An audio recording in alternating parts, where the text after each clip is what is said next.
Hi. So, it is time to talk about some more Sister Wives. Before we do, can y'all see this? How my hair is now standing up straight off my head when I have my headphones. Look how ridiculous this looks, guys. Oh my gosh. I can't get over how ridiculous it looks. But anyway, it is time for Sister Wives, episode 5 of season 19. And why? I know I ask why all of the time. But why? There were some great moments in this episode, and there were definitely a few that I could have done without 100%. So if you're new here, hi, I'm Cozy. I like to talk about Sister Wives and related reality television shows here on YouTube. I do like to remind you, these videos are for entertainment purposes only. These are not facts. These are just my opinions about public figures sharing their lives on television. So, we're cool? We're cool. So today we've got our pumpkin coffee because I don't think anybody here thought that I was not a pumpkin girl.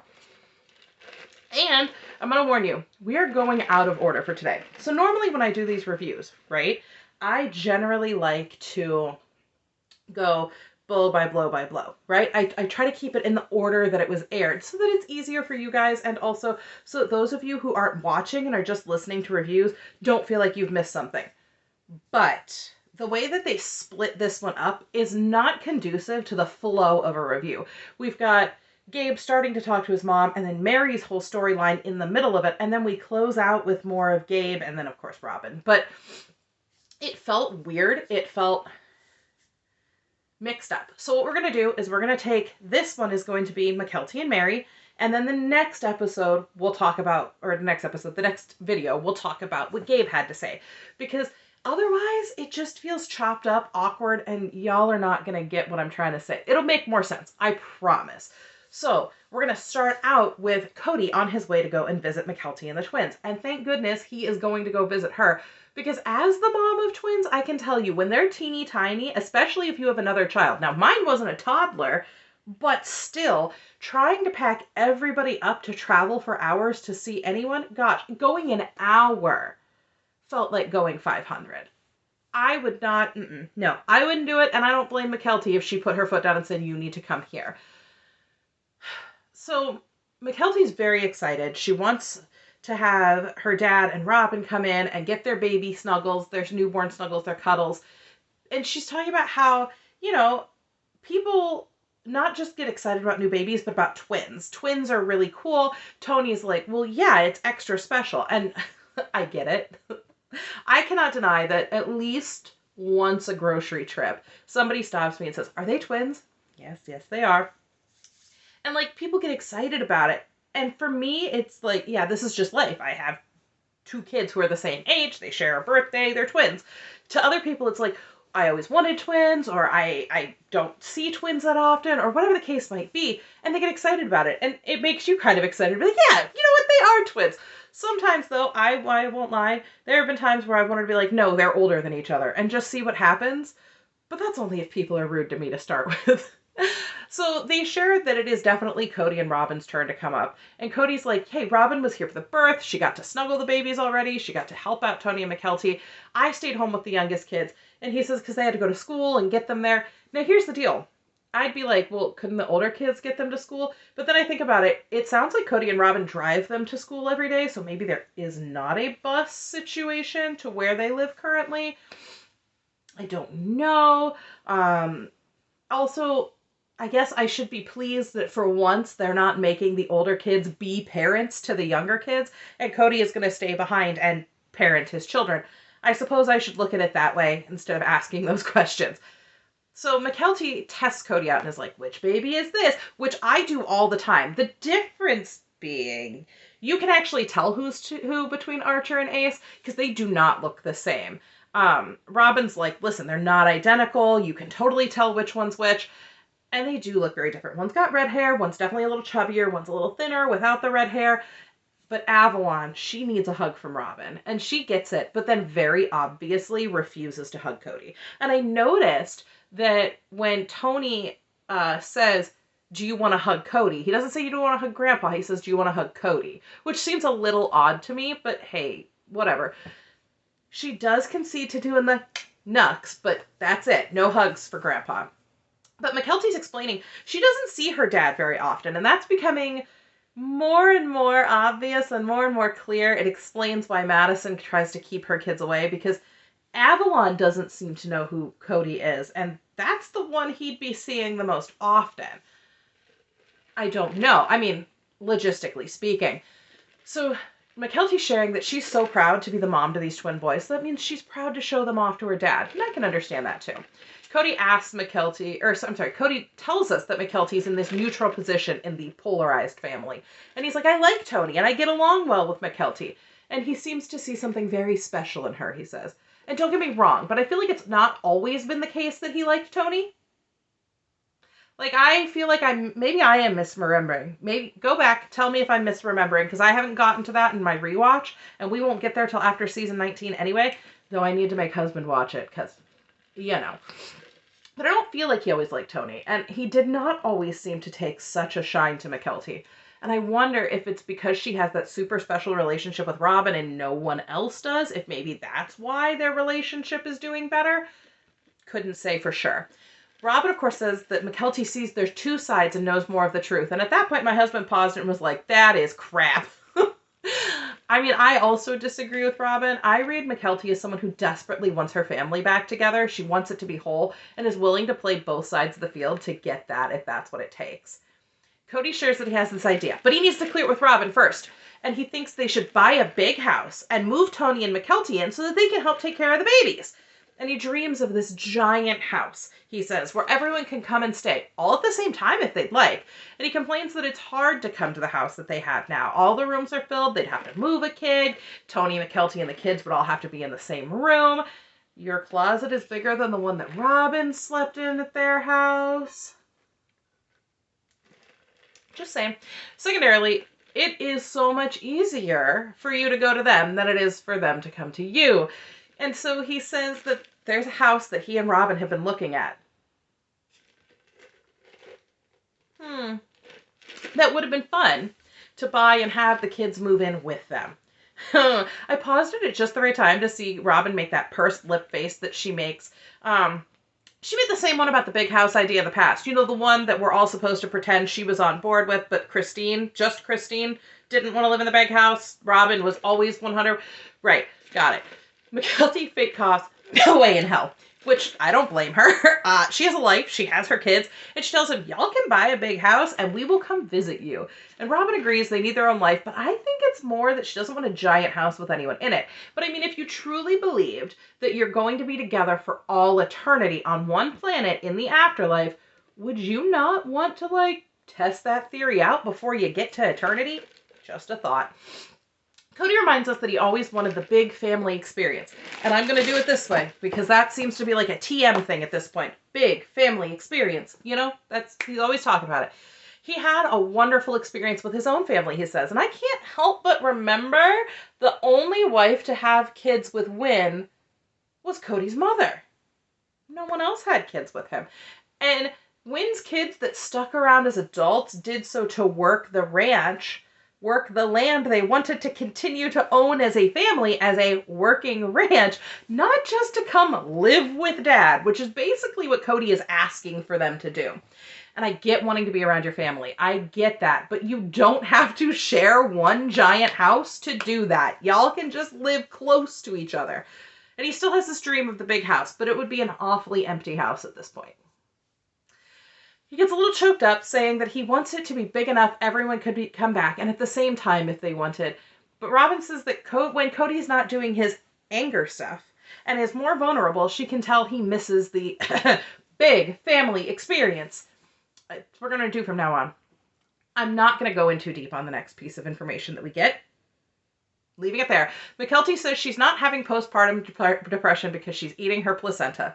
And then Robin agrees that it helps like crazy with that. Now, I disagree, but I respect that other people believe it helps. For me personally, I think it's a placebo effect, and you should always discuss with your healthcare provider about what would be best for you. I do not want my YouTube overlords to think I am giving medical advice because I am a nobody with a big mouth. But I will say this much. The NIH and the Mayo Clinic have both said there is no evidence to support it, from a clinical standpoint. Discuss it with your healthcare provider. Don't listen to me. There you go. That's all I'm going to say about it, because once again, YouTube overlords, I need my channel. Thank you. Robin shares she's the only one of the wives who did this, but Christine would have tried it had she known. And I won't lie, when Mykelti said that she ate her first one raw and then they showed it, I genuinely thought my husband was going to throw up in my lap. Word of warning, TLC, that would have been nice. Just anything to be like, hey, we're about to, oh no. Tony also was retching, and that was pretty similar to my husband. Husband was also on board with Meri's. No, absolutely not. So let's zoom past the rest of this to Cody giving the baby a good sniff. And then we all know, newborn baby, they got a newborn baby smell. Like, come on, it's great. Mykelti's like, I don't know, they always smell like breast milk to me. And Cody's like, well, there's a lot of sugar in it. It makes sense that they smell sweet. Christine's asked about breastfeeding culture in the church, and methinks she doth protest too much. Like, she's getting a little out of control, especially when Meri jumps in to point out that, yeah, she basically was a wet nurse for one of Janelle's kids. But she says, not Janelle's kids, our kids. Meri still believes in this very strong, these are our kids, and I love that for her. And I think we knew that already from, I think, their book. I think they had discussed it in. Here's the thing. I understand people are going to go, that's super weird, but for hundreds of years we had wet nurses, and we still offer donated milk to mothers who are in need. And if it means a baby is no longer failing to thrive, I think Meri did the right thing. Meri points out, this isn't for kicks and giggles. It was medically necessary. Janelle's like, listen, I never did, but I wouldn't have had enough milk to do it anyway. Which, I mean, quite clearly, Meri nursed one of your children because there wasn't enough milk, and that's perfectly fine. I do wonder, since Christine was adamant that it's not happening in the church, but Robin said that it definitely was, is there a difference between the groups in different areas? Like the Montana group versus the Salt Lake City group. Am I making sense? The other thing is Robin always seems to know everything about the church, so who knows? She claims it was about supporting women in the community. Whatever. I don't know, and frankly, I couldn't say. So Tony questioning Christine if the women sit around in a circle and swap babies is kind of a step too far. Mykelti argues she's heard the same thing from other people, though, and Christine's like, it's a joke. That's disgusting. Maybe, I mean, I guess if you're just like handing off babies that don't belong to the same family, I could see the problem. Mykelti says she loves teasing her mom because if she loves you, she teases you. It's her love language. That's not a love language. Tony says he would not be surprised if this was true. And Mykelti's like, I wouldn't be surprised if it happened in any culture. It does. But Tony says especially Mykelti's. We get a little flashback of Christine saying she only ever breastfed her kids. And Mykelti says, yeah, me too. And Christine's like, that's because you didn't live polygamy. Now, there are people who are going to take that out of context. She's just teasing her. Cody says it's fun to have babies, and while he and Christine have been breaking up, he and Mykelti have been healing. So it's special to have that time with them. And Cody says, I must finally be done having babies because I'm actually excited about these ones. So Axel, Evie, and Avalon were practice grandbabies. Do you hear yourself talk? Mykelti says, well, 18 kids later, yeah. Christine's like, Mykelti's not afraid to ask for what she needs from Cody. And we'll see later, other kids are not either. But he seems to respond significantly better to Mykelti. Christine also feels that Robin has a strong bond with the grandkids. Well, Mykelti's kids anyway. She thinks that Cody needs to have a close bond with them too. And she thinks the other kids should take a page from Mykelti's book. I don't know. We've heard kids tell Cody what they need, and he doesn't respond to them the same way he responds to her. I don't know why that is. Christine does give some details of date number 2 with David, and I truly and genuinely wish I cared more. I know that sounds awful. I know. We all love Christine here, but oh my gosh, we've already heard so much via interviews, social media, the wedding episodes. I'm a little over going this far back in time. You know those movies where it's like a plot device? I bet you're wondering how I got here. No, not enough for this to be some huge segment of an episode, which thankfully it wasn't. I just feel like they're really struggling to give Christine a storyline lately and assumed that we'd be so interested and fine about these drop-ins about her dating life, but for pity's sake, the big reveal should have been that David's sisters live polygamy, and we already knew that. She compares the relationships between her and Cody and her and David and how they're vastly different. Same old story from 1,000 different things. The only other detail we get is that she has this fear that David is not attracted to her, which is understandable considering her relationship with Cody. Now, into the meat and potatoes. Meri has been granted her release, and thank goodness, she deserves it. I know I may not agree with the idea of eternal marriage, but I know she believes in it, and she shouldn't have to worry for the rest of her life that her eternity will be spent in this horrible limbo that she's been living in for far too long here on Earth.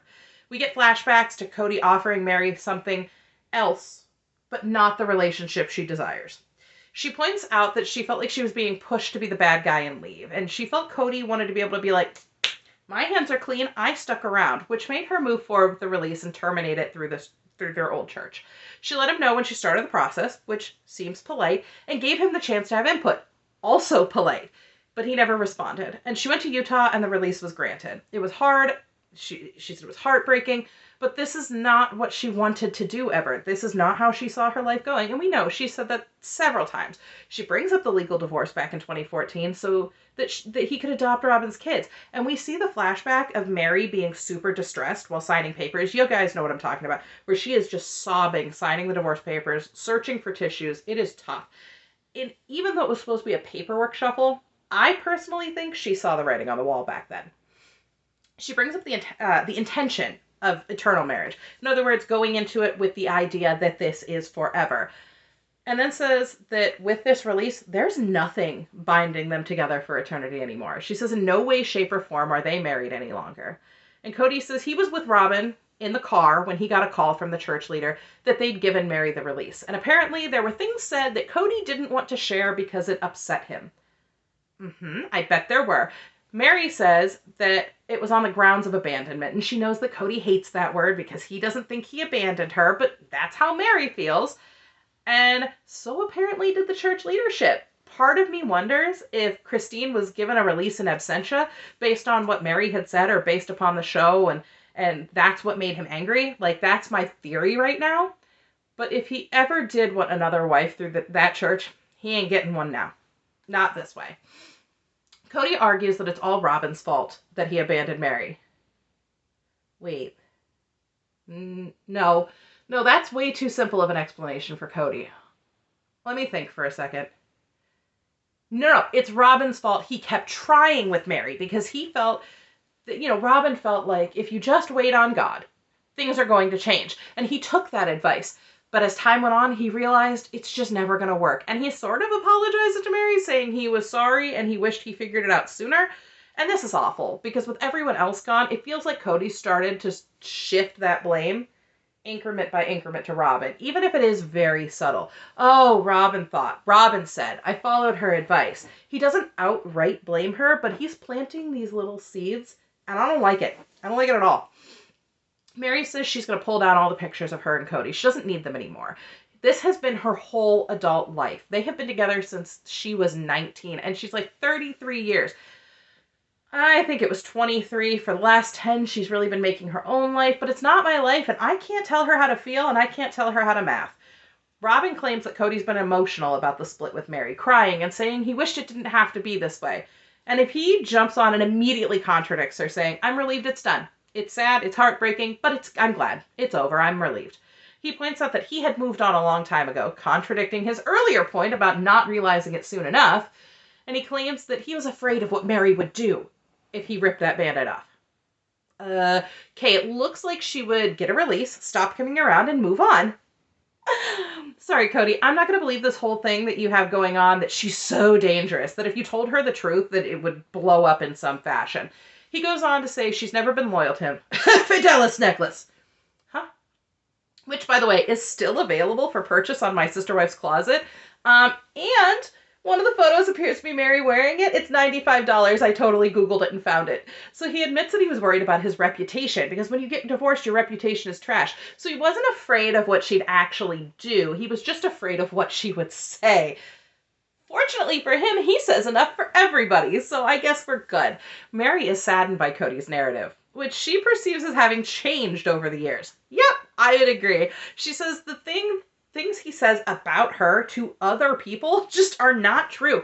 And she's like, I'm starting over, but I'm dealing with this pain, I'm dealing with the heartbreak, and I'm excited for what's to come. That has got to be the hardest part. So she says she's not told anyone in the family, other than her own child and Cody, that the release was granted. And so anyone else who knows from Cody. She mentions that the other women have already separated and moved on and are doing their own thing. And it would be weird for her to just pick up the phone and be like, hey, by the way, Cody and I got a release, when they don't speak regularly. I actually think that'd be the one thing you could call them about, and they would be like, yay. But Janelle says Cody called her to talk about something and was just like, Meri got her release. And she's like, okay, good for her. And I hope she said that to him. Janelle says she didn't realize they were even eligible, as they're no longer part of the community, but good for Meri. She says for her part, she doesn't know who to ask, and frankly, she doesn't know anyone at the church anymore, and it's not an issue for her. She doesn't care. Christine gets heated and says she does not respect the leaders of her former church, so they have no say over her life. But since Meri did respect it, she's really glad that she stepped up and took that. Meri doesn't want to become the bitter ex-wife, which is good because Cody already offered a bitter wife position to Isabel, so that's probably filled. Meri says that it doesn't serve her to be bitter. Robin thinks back to when she and Meri and Cody would be hanging out and she could feel destiny in it. Destiny in it. She only hopes that Meri will want to continue their friendship and have experiences together. And she hopes Meri's okay, which could be taken one of two ways, I think. One, she hopes that Meri's okay after the release, or two, she never sees Meri and just generally hopes that she's okay. You're allowed to decide which one you think it is. But we get a lot of flashbacks of the moments between Meri and Cody. And she's like, I'm never going to regret the years because I'm who I am because of them. And she's just looking forward to the future. That's everything we've got from this episode on Meri's release and on the whole stuff with Mykelti. So I'll do a part 2 talking about the things with Gabe, because I really feel like Gabe gave us a lot of information in a very small package, and I really appreciate it and really enjoyed it, and I really appreciate that he's one of the kids that's willing to step up to the plate and put his vulnerability out there and tell the truth from his perspective, and I think that that's wonderful, and thank you, Gabe, for being willing to do that. I know you'll never see this, but thank you anyway. So, that is part 1 of what I've got. Today is a busy day. Got to take the cat to the vet. You know, Freckles, she's gotta make sure she's healthy. She's a wonderful, wonderful kitty, even if she doesn't like to come and sit with us anymore, or at least not today. She got a bath today. She's really not happy about it, and she doesn't want to look at me because, of course, I'm the one that did it. So, but that's neither here nor there. She won't be happy with me either when we go to the vet. She hates the car. It'll be fine. It'll be fine. We love her. She'll get plenty of treats and snuggles. She'll be fine. So, I'm going to hurry up and film part 2 before I have to go and take her. That way, we're just ready to go and we've got all the stuff we need.